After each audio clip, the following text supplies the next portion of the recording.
Well, how do you do, buckaroos? I tried to go outside to do a video, but it is really hot. It is warm, man. It's like hell in August out there. So, how do you do? So, I just got this one, Boulevard Rye from their X series. This is their Sazerac Cocktail Rye on Rye. Now, I'm a fan of the regular Rye on Rye. I think it's one of the better spirit barrel aged beers out there. I would certainly buy it over any of over any of that macro that macro masquerading as a craft that everybody seems to want to stand in line for in the fall. I refuse to. I think it's overhyped, it's overrated, and last year sucked. But anyways, this is one you can get rather easily, the Rye on Rye, and it's the Sazerac cocktail. This one uses lemon peel, cardamom. Trying not to, I'm kind of precariously balanced here. Uses cardamom and star anise.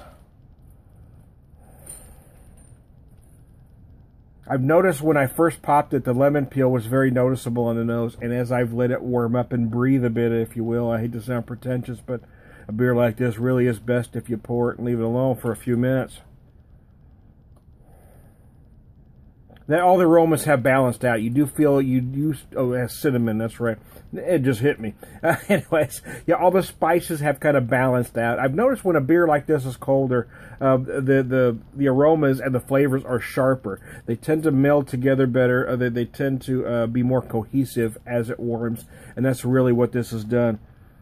Is you do feel the spice notes right away on the nose, but you also feel the oak. You feel those rye spirit notes.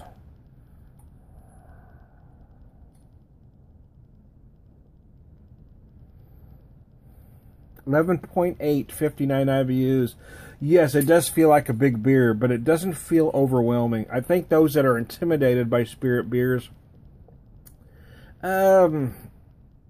this might not be the best place for you to start because it is big. But for me, that rye isn't overwhelming.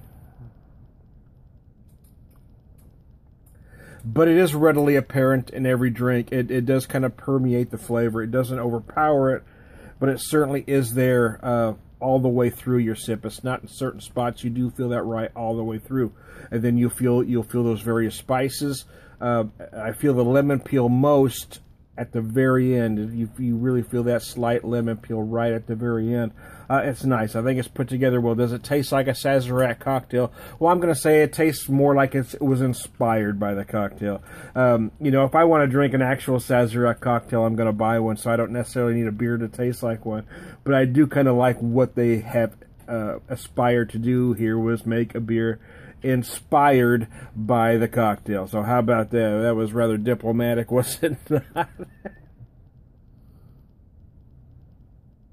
Been drinking so many lighter beers lately. Not light beers, but you know, more summer-ish beers. So having this big one really hit the spot. Yesterday I had a couple great big Doppelbocks from Urban Chestnut that really tasted good. I really enjoy the lighter summer beers during the summertime, but every once in a while I want something big and meaty. That's kind of what this does. That's why I picked it up. I was kind of curious. It has a Best By date of June of 2018. So this is one that they really expect you to sell her, I suppose, but I'm not a guy that really sellers much. I'm a drinker. I'm not a hoarder. I don't keep stuff. But I may have to go get another bottle to hang on to for a little bit. So there you go. Again, even in the 4 minutes that I've been doing this video now, as I've let it sit even longer, the oak becomes more apparent the longer it sits, it seems. Now I'm feeling those oak notes a lot, where when I first popped it and poured it cold, all I could smell was lemon, and now I'm really getting that oak coming through.